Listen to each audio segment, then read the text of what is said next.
please.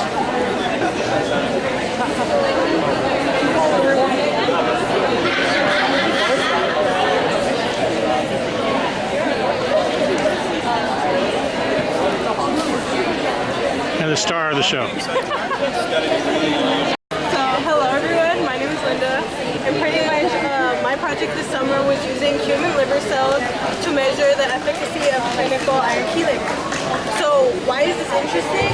I think it was very important for me to study something like this, especially since diseases that do have iron overload like sickle cell and thalassemia are very prevalent in the Bay Area because it is a community that is filled with minorities. Because for example, sickle cell is very prevalent in African Americans and blacks, and thalassemia is Southeast Asians and Middle Eastern. So I thought it was very important that I was able to study something that was close to home. So pretty much sickle cell and thalassemia are inherited disorders that cause mutations in the hemoglobin, and these mutations cause increased they affect the red blood cells, but also affect the production of the hemoglobin. But because they affect the production of the red blood cells, a high turnover of the red blood cells can elevate the iron stores in the body while simultaneously reducing the red blood cells. So this causes anemia in the patient, and because of that, they have to get constant blood transfusions. But what happens is when these patients are iron overloaded, this iron can go into organs like the liver, the heart, and the pancreas, and cause a lot of, it can cause death because of organ failure, or it can cause chronic diseases like diabetes because of the pancreas. So pretty much these iron chelators were created to remove the iron from these patients. So these are drugs that are able to bind the iron and remove it through the urine or feces. The reason we use these three chelators, which are L1, extrate, and desferol, is because these are the three clinically approved chelators for use in the United States at the moment. So pretty much it is important to study this because right now these chelators are being already given to patients, but one doesn't really know if they're taking out other metals other than iron. And it is also important because these chelators have been used in combination, but one doesn't really know the effects of them. There hasn't been very many studies on it. So to get an idea of how these chelators would work and bind to the iron, we did an in vitro model, which is pretty much testing the iron in test tubes. So we did this to show whether the chelators were directly binding to the iron. We did that using calcium because with calcium, if iron is binded to it, as we can see in this picture, it does not glow. But when there is no iron binding to it, it can glow. So we usually call this glow fluorescence. So because of that, we were able to test the fluorescence of the calcium with iron and the chelators. So as we can see here, we tested iron alone with the calcium. The x-axis is the iron and the y-axis is the fluorescence. With low amounts of iron, we can see that calcium is very fluorescent because it's not binding to a lot of iron. But as you add more iron, the fluorescence goes down because now it's more binded to it. As we can see in figure B, now we use the chelators on their own with the iron in this assay. So pretty much, we could see that desferol proved to be the strongest chelator because as we added more chelator, the fluorescence went up. So it was able to bind more iron. However, what was really surprising to us was that extrate and L1 did not perform as we thought because, okay, if these chelators are given clinically already, why aren't they binding to iron in our assay? So we wanted to see how they would work with desferol since desferol proved to be able to pick up the iron. So what we did is we combined the chelators with the desferol and we did a combination of both chelators and the desferol. So as we can see here, L1 actually decreased the effect of desferol. So desferol wasn't able to bind to, not that desferol wasn't able to bind to iron, but as we can see here, it starts very fluorescent, so there was a lot of binding, and it looks like it's letting go of the binding because the fluorescence is showing down. But in reality, we also see this in extrate and the combination. We don't really know why this happened. We're assuming it's either extrate and L1 can pick up the fluorescence of the calcium, or they're just not strong compared to calcium because calcium is also a type of chelator in its own. So through this, we were able to get an idea of how the chelators would work, but it wasn't really a direct model of how they would work in the cell or in the human body. So that's why we moved on to the cell because we knew, okay, if these chelators are being given clinically, they must have a better use than just like not doing anything as in this model. So we moved on to the cell, and this is a very oversimplified picture of how iron gets into the cell. But as you can see here, normally iron goes in through these receptors, which are the transferrin receptors. But when they're getting these transfusions, a bunch of iron is coming in, so it goes in through these other DMT1 receptors. Because of this, the iron, there's a lot of iron in the cells now. So they can either go to organelles or they get stored into ferritin. That is why they use ferritin as your level to test your levels of iron. So pretty much, the 3 chelators are able to go into the cell and pick up the iron. Extrate and L1, it's a lot easier for them to go into the cell rather than desferol, because desferol is a lot bigger than L1 and extrate. So pretty much what we did is we introduced iron to these cells at different, one concentration that we got based off of previous research done by Oakland. And then from there we applied the chelators just at varying concentrations and combinations to test how well they were able to pick up the iron. From there, we saw that desferol was able to take out the iron pretty well. So this is desferol at different combinations varying from 1 to 100, and this is how much iron and copper and zinc it reduced. And then from there, we also tested L1 and desferol plus L1. So as you can see here, desferol L1 and desferol plus L1 took about the same amount of iron. The amounts of zinc and copper weren't really significant, so we can't say, oh yeah, they did take out this much zinc or copper, they didn't. So we're saying that we're just not sure about that. But also what happened is our machine broke down a week before the program was over, but it was fixed yesterday, so we were able to get results on X-Jade, and X-Jade and the combination of desferol proved to be about the same as the other 3 chelators. So this brings us to the question, like, which chelator is better? If desferol is proving to take out the same amount of iron as everyone else, but maybe not taking out as much copper and zinc, is it worth it? Since desferol is injected to the body, it is injected for 8 to 12 hours for 5 to 7 days a week. So is it really worth it? Or should someone take L1 or X-Jade, which are taken orally? So at that point, you have to just see if, maybe monitor the copper and zinc levels if you are taking L1 and X-Jade. But because we were able to see that all 3 chelators were reduced the amount of iron about the same, and even the combination. So because of this, now we want to try this same model with different concentrations of iron, just to see if at higher concentrations or lower concentrations the chelators are able to remove the iron at the same rate. We also want to be able to move on and try this in a clinical setting, so possibly working with doctors at vitro, since thalassemia and sickle cell are so big there, and just see if patients who are already taking these chelators, whether testing for urine or if these chelators are removing the copper, zinc, and iron, and at what levels. Any questions? So do patients normally take both multiple chelators at once? Well, they could take multiple chelators at once, but it's just how the doctor prescribes it to them. So for example, if they're doing desferol and X-Jade, they can do desferol for 1 day, so get injected for 8 to 12 hours, 1 day, and then the other day take L1 orally, and then go back to the hospital and go from there. Same with X-Jade.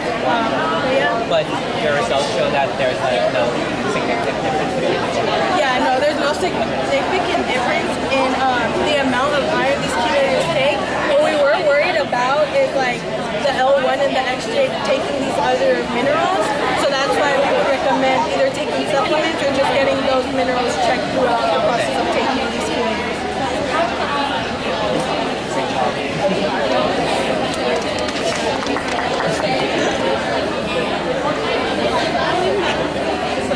Is that good? Yeah.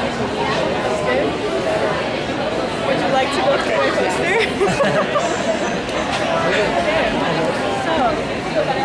Well, you were there looking throughout the process, you know?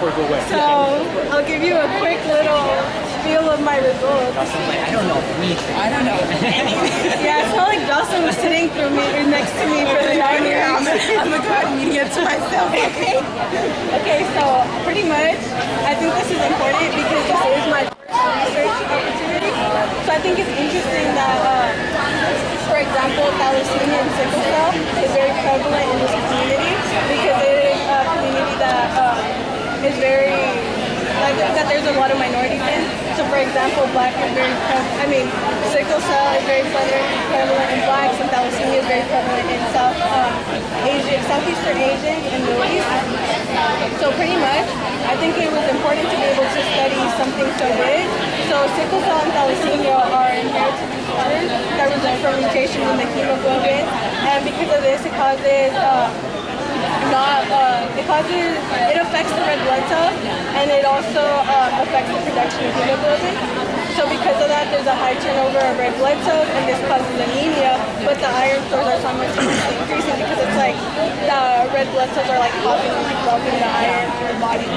So because of that, they need blood transfusions, but this increases the iron even more. So this is why the chelators were created, to be able to bind to the iron and pick it up. So pretty much the three chelators we are testing are Desferol, L1, and XJ. And we're testing these because they're the three clinically approved chelators to be used in the U.S. So the differences between the chelators are that Desferol is subcutaneous or intravenous, which means that's injected, and L1 and XJ are taken orally.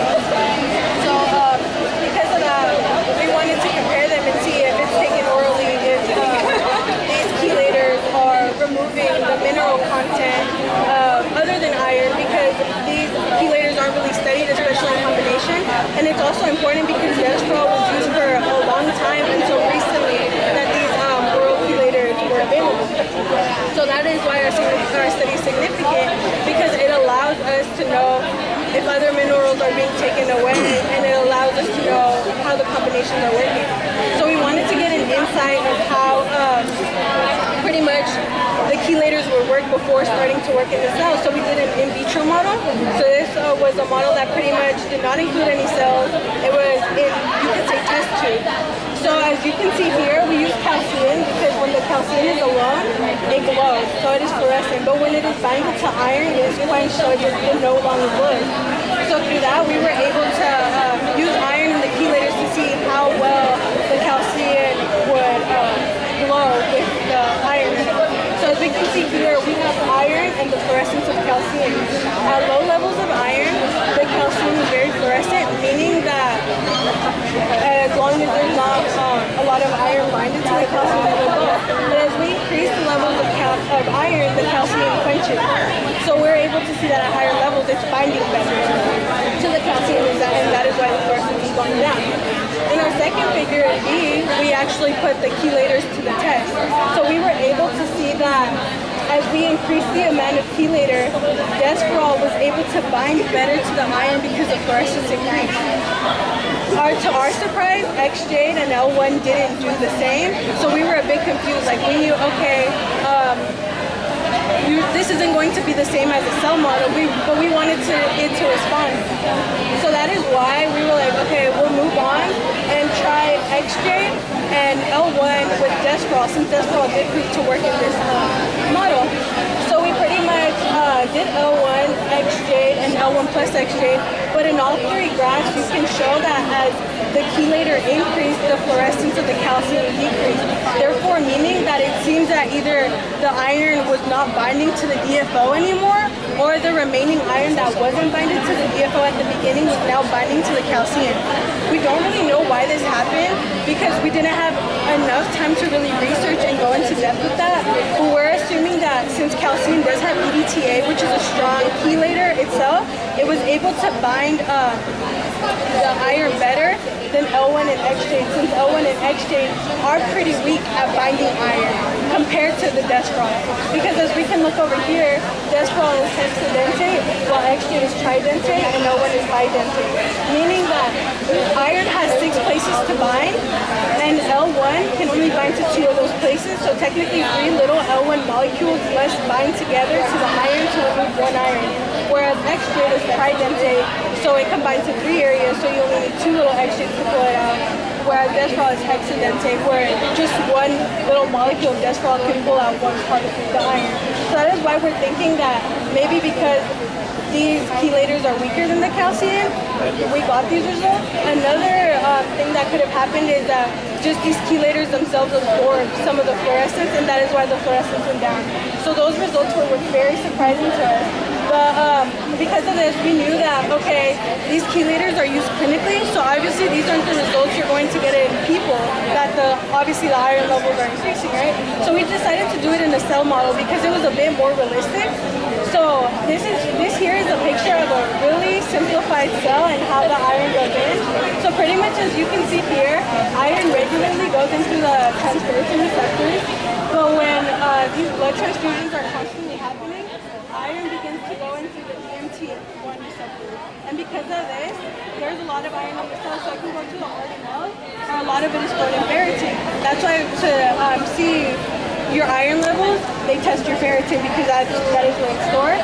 And then from there, the chelators can go into the iron and remove they can go into the cell and remove the iron. L1 and extrate are easier to go into the cell because they are smaller molecules compared to desferol. Desferol really picks up the iron outside the cell, but there is a possibility of it going inside. It's just harder. So from here, we pretty much introduced iron to the cells through a ferric ammonium citrate. And from there, we just applied chelators at different combinations and concentrations just to see which one was more effective at removing the iron from these cells. So as you can see here, this is a graph of desferol. Desferol we were able to try from concentrations from 1 to 100, 100 proving to be the most effective. And then in B, we could see desferol L1 and desferol plus L1. Desferol and L1 proved to remove about the same amount of iron, and desferol plus L1 also proved to remove about the same as when used singly. We weren't able to show the graph of extrate here because our machine did break last week, so we just fixed it yesterday, so we were able to run those results. So I'm able to tell you that desferol L1 and extrate take about the same amount of iron. Even the combination of desferol and extrate took about the same amount of iron as desferol plus extrate.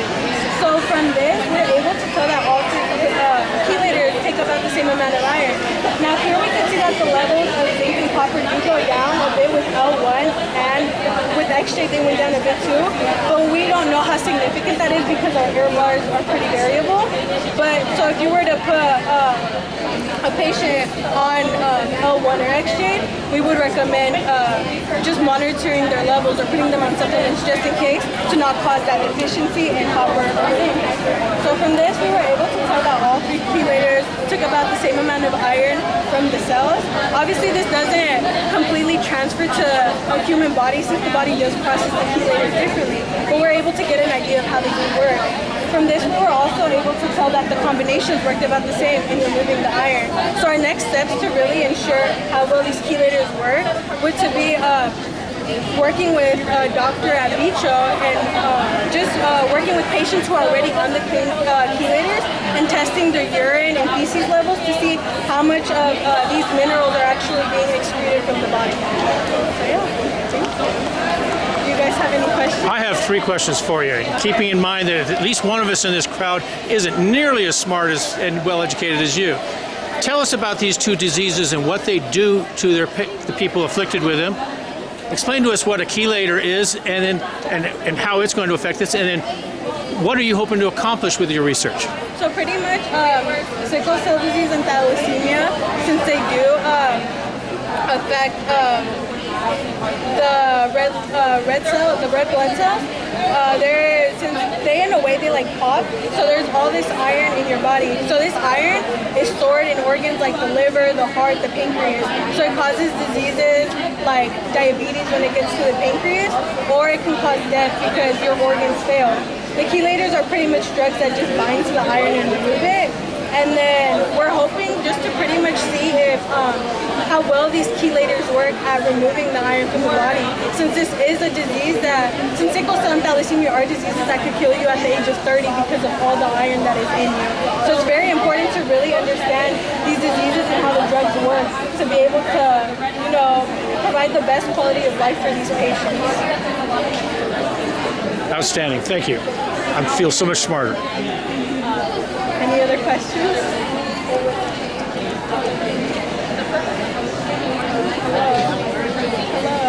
Would you want me to walk you through my poster? Yeah, can you do another walkthrough? Okay. So pretty much, my study is using human liver cells to measure the efficacy of iron chelators. So this is important because especially in the Bay Area, there is a lot of prevalence of sickle cell and thalassemia, since this is an area where there's a lot of minorities. So for example, sickle cell really affects African Americans and blacks, and thalassemia really affects Southeastern Asians and Middle Eastern. So it's very important. And I thought as my first research opportunity, it was important to study something that is close to home, being from the Bay Area. So pretty much sickle cell disease and thalassemia are inherited disorders that cause a mutation to the hemoglobin, therefore disrupting the production of red blood cells and the production of hemoglobin. This causes a high turnover of red blood cells in the body, therefore increasing the iron stored within the body. To replace the fragile red blood cells, patients receive blood transfusions, but these transfusions cause an overload in iron to these patients. The overload in iron is very risky to these patients to have if left untreated, because this iron can gather in organs such as the liver, the heart, the pancreas, and cause chronic diseases like diabetes, or even cause death because of the liver organ failure. And so because of this, chelators were created. So iron chelators are drugs used to remove iron from the body, and pretty much they do this by binding to the iron and excreting it through the feces or urine. The difference is, the reason we're using these chelators is because desferal, extrate, and L1 are the 3 clinically approved chelators to be used in the United States. The difference between the chelators is that desferal is injected for 8 to 12 hours a day for 5 to 7 days a week, whereas extrate and L1 are just taken orally. So desferal was the chelator used for a very long time until L1 and extrate recently came. So it is important to be able to study and really understand these chelators, especially if they're taking other minerals than iron, because this can cause a deficiency in zinc and copper, which can lead to more health issues. So because of that, we are studying this. Also, these chelators are now being used in combination, but there's not very many studies on them. So it is important to really understand how these combinations are working. So that is why our study is important. So because of this, we wanted to get an idea of how the chelators and the iron would work first. So we started with an in vitro model, just to get an idea of how well the chelators combine to the iron. So as you can see here, calcium is very fluorescent when there's no iron binded to it. But once iron is binded to it, the fluorescence quenches. So from that, we were able to see whether the chelators did pick up the iron or didn't. So we first started off by just doing iron and the calcium on its own.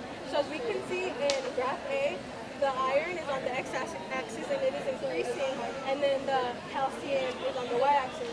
So at low levels of iron, the calcium is very fluorescent because a lot of iron is binded to it. But as you add more and more levels of iron, more iron starts binding to the calcium and the fluorescence increases. So from there, we were able to test the chelators. So we first started off by testing the chelators individually. And as you can see here, as we add more chelator, the fluorescence of calcium increases in desferal. So it shows that desferal was effective at binding to the iron in this assay. However, to our surprise, L1 and extrate didn't show to do much. So we wanted to just test and see why it wasn't working the way we did. So we were like, okay, let's try it with desferal, since desferal seems to work.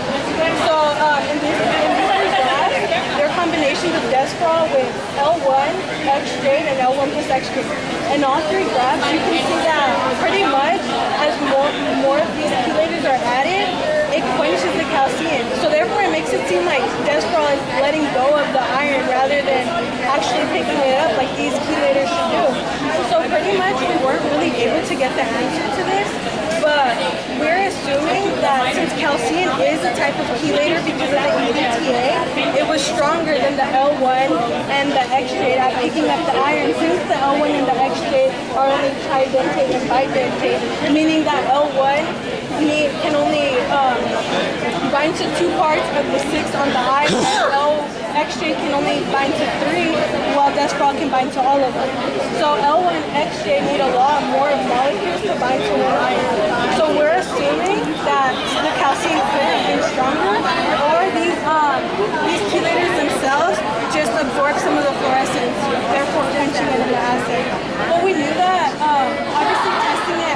the cell was not going to be the same as in the cell as even in the human body, but it was just a precursor to see how it might react.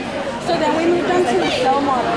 And from this is a very simplified version of the cell, but just to get an idea, usually iron goes into the TFR receptors, the transferrin receptor. But when there's a lot of iron in the body, they begin to go to the T and T1. And then from this, the iron in the cell goes to organelles or is stored to ferritin. So that is why your ferritin levels are measured to see whether you are iron overloaded or not. As we can see here, L1 and X-shade industrial go into the cell and pick up the iron. L1 and X-shade, since they are smaller, it is easier for them to go into the cell and actually pick up the iron and remove it. Desferol is a lot bigger, so it's harder to get into the cell, so it's easier for it to pick up the iron around the cell. So from this, we used HepG2 cells, which are liver cells, to be able to introduce iron into them through an FAC solution. From this, we applied chelators at varying concentrations and combinations. So as we can see here, this is Desferol's results at concentrations from 1 to 100. As we can see, 100 proves to be the most effective at removing the iron from the cell. And then in figure B, we can see Desferol L1 and Desferol plus L1. Through all of these, we can see that they removed about the same amount of iron. So one chelator did not prove to be more effective than the other in these results, and nor did the combination. X-shade is not included in these results because our machine broke down the week before the project, but we were able to actually get the machine fixed yesterday and run results for X-shade and the combination of Desferol and X-shade. So through that, we were able to see that X-shade just removed the same amount of iron as Desferol and L1, and the combination of Desferol and X-shade removed the same as Desferol and L1. So from this, we were able to see, okay, all the chelators remove about the same iron, so what's the benefit of one over the other? So this pretty much just comes to show that how the quality of life you want to live. Do you want to be injected 8 to 12 hours a day for 5 to 7 days a week and make sure your iron levels go down and your copper and zinc levels are right? Or here we can show that the zinc and the copper levels went down a little bit in L1, and so did they in X-shade. The results weren't significant enough to say they did go down, but at the probability that they did go down, would you rather take a chelator that is taken orally every day but have the chance of it reducing these other minerals? So would you rather take a supplement for those minerals and make sure those minerals are being tested by your doctors and seeing that they're actually at the right level? So pretty much through this whole project, we were able to see that these three chelators and the combinations took out the same amount of iron. We were also the combination did not help in any way, at least in this model, but obviously once you actually try this in humans, it is a lot different since the body does process these chelators differently. So that is why for our next steps, we would want to include partnering with Vitro and one of their physicians and working with sickle cell and thalassemia patients who are already on these chelators and testing their urine and their feces to see how much of the minerals are actually in here and testing how much is actually getting excreted from the body through these chelators. So, thank you. Does anyone have any questions? That's fantastic. Thank you.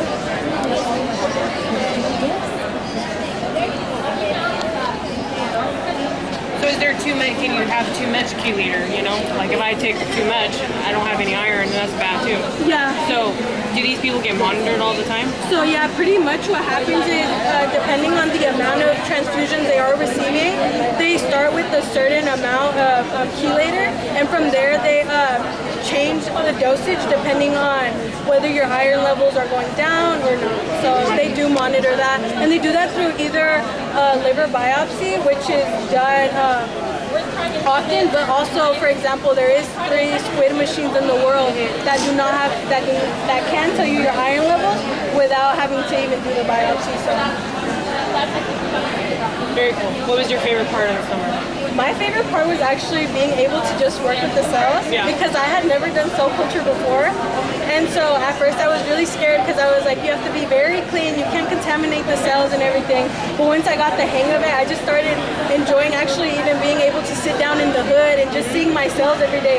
At a certain point, I felt like they were my children because I just had to care for them so much. But I really just enjoyed working with the cells. Did David show you how to do cell culture? David, showed me how to do cell culture. Good job. Thank you.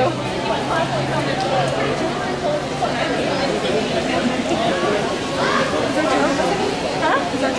No, he did the program last year. Oh, yeah, it was like Walter and all that. Yeah, Walter's here, and then, they're all here. Yeah, so you'll probably see